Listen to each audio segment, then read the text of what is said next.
Hola, que Dios les bendiga. Qué alegría y qué bendición poder seguir viéndonos en este caminar por la palabra del Señor.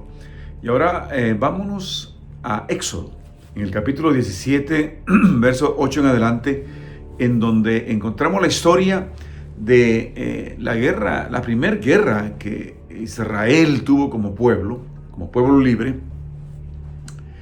contra Amalek. Ahora, Amalek era un enemigo particular. Amalek eran familia con Israel. Los amalecitas eran descendientes de Esaú, quien era hermano de Jacob, y Jacob, recordamos, es el mismo Israel. El Señor le cambió el nombre a Israel. Y eran familia, eran primos. Y el nombre Amalek significa aquel que provoca problemas. Y yo creo que el nombre lo tenía muy bien puesto. Porque en lo que leemos en la palabra de Dios, en la Biblia, los amalecitas siempre fueron aquellos que les dio problemas, les dio problemas a Israel. Siempre. Fueron aquella piedra en el zapato. Y en este caso enfrentaron a Israel y Israel tuvo que enfrentarlos.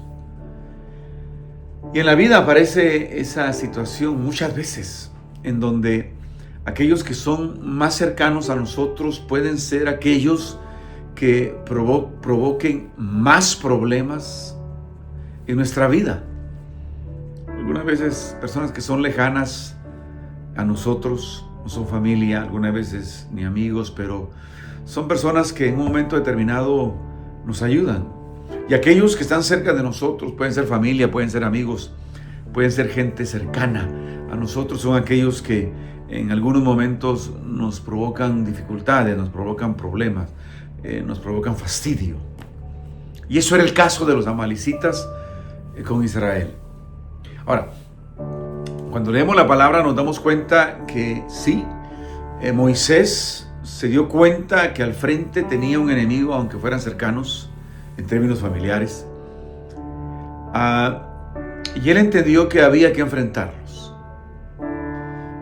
Recordamos cómo Israel se vio acosados por Egipto.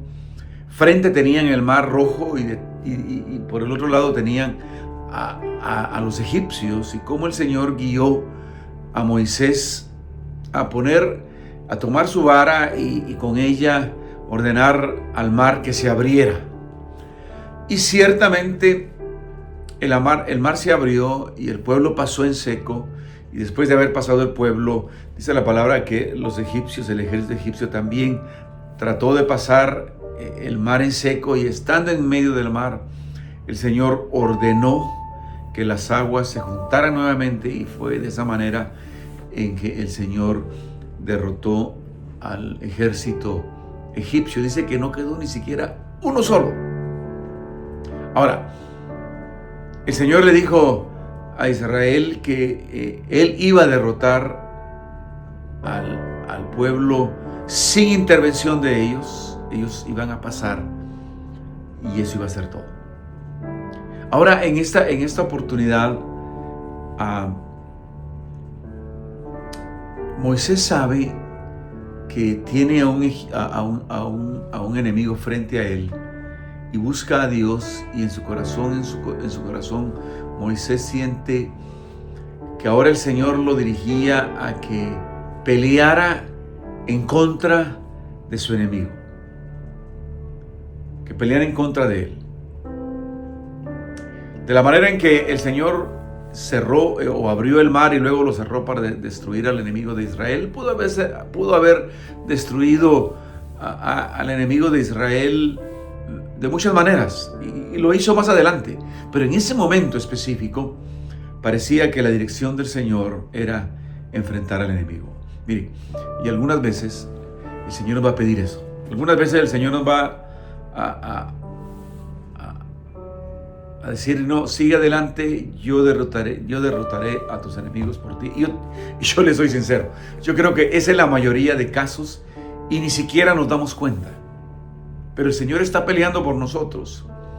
Aquellos casos difíciles para que nosotros que nos damos cuenta y cómo el Señor en un momento determinado nos libra de ese mal, sin darnos cuenta algunas veces. Y yo creo que hasta que estemos en la gloria con el Señor nos daremos cuenta de cuántas veces el Señor nos libró de nuestros enemigos. Pero en algunas ocasiones el Señor va a permitir y nos va a dirigir para que enfrentemos a nuestros enemigos y presentemos batalla delante de Él. Y este fue uno de esos casos en donde Moisés sintió que el Señor lo llamaba a pelear esa batalla. Probablemente algunas veces el Señor nos va a pedir que peleemos esa batalla y nosotros algunas veces vamos a pensar que no es así, sino que el Señor nuevamente va a derrotarlo por nosotros sin nuestra intervención. Y algunas veces yo creo que perdemos batallas y nos encontramos en situaciones complicadas porque en el momento en que nos correspondía enfrentar precisamente esa batalla, no lo hicimos. Nos quedamos orando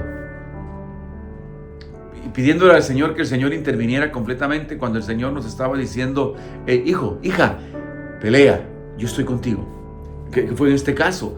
Moisés, dice la palabra que le dijo a Josué, prepara un ejército y enfrenta la batalla y yo me iré con Aarón y Hur al monte a orar y clamar. Y ahí está la famosa historia en donde en ese clamor dice la palabra que Moisés levantaba su vara y en la medida que esa vara se mantuviese levantada, el pueblo vencía, Israel era victorioso. En la medida que Moisés se cansaba sus brazos y bajaba la vara, dice que el enemigo de Israel prevalecía, es decir, Israel perdía.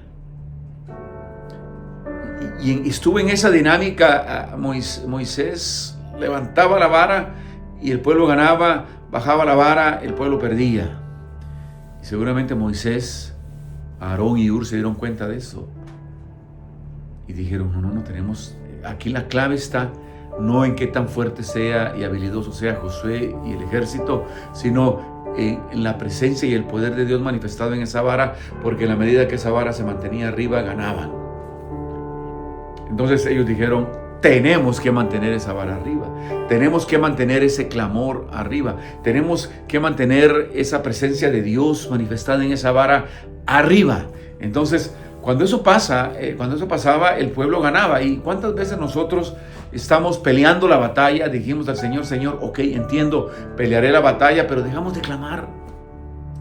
Dejamos que esa presencia de Dios sea la que realmente domine.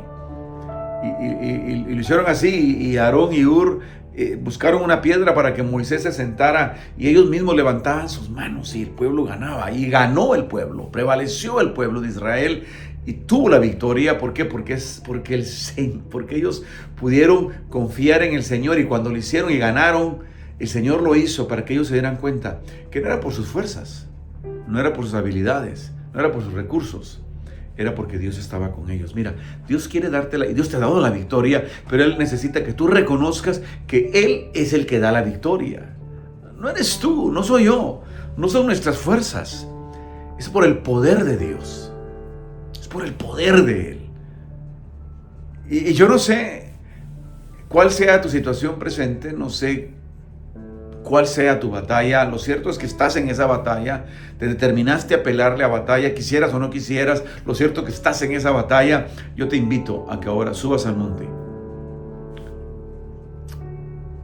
y declares victoria en el nombre de Jesús, y mantengas esa vara del Señor, esa presencia de Dios, esa gracia de Dios, ese poder de Dios levantado. Y déjame decirte, el Señor se asegurará de que tú tengas la victoria. Ahora, cuando la victoria fue concedida y ellos ganaron, todos se dieron cuenta que no era por sus fuerzas. Por eso Moisés levantó un altar y llamó y nombró ese altar Jehová Nisi, que quiere decir Jehová es mi bandera. Y la bandera representa precisamente la identidad del pueblo. ¿Y cuál era la identidad del pueblo? El Señor. El Señor Dios Todopoderoso.